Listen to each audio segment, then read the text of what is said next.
have been several women who have run for president over the years, and today we're focusing on two of them, the very first woman and the first black woman to run for president of the United States.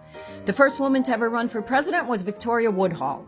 Born in 1838, she was forced to marry an older alcoholic man when she was just 14 years old. But Victoria was ahead of her time, and as she got older, she began preaching not just that women should have the right to vote, but complete personal and financial emancipation, which prompted her to open the first woman-run brokerage firm in Wall Street history.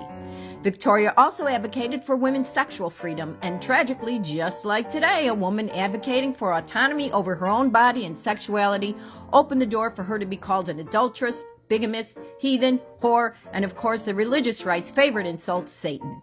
On Election Day, Victoria was sitting in the local jail having been arrested on morals charges. She was acquitted and released at the end of November. Victoria died in 1927, 7 years after women won the right to vote. Shirley Chisholm, the first black woman to run for president, was born in 1924, 4 years after women won the right to vote.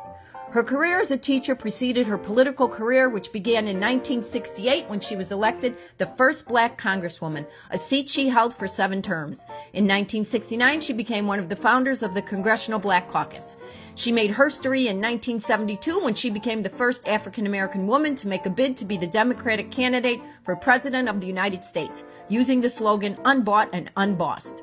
Shirley knew she wouldn't win, but hoped to garner enough support to influence the eventual nominee in favor of rights for women, black Americans, and other marginalized groups. In a tragic tale of history repeating itself, one of Shirley's opponents was the notorious racist Governor George Wallace, whose slogan was segregation now, segregation tomorrow, segregation forever. Shirley's incredible act of courage was another brick in the road paved by the brave women who came before us. We have a chance now to not repeat history, but to make herstory by finally electing a woman to the most powerful office in the world.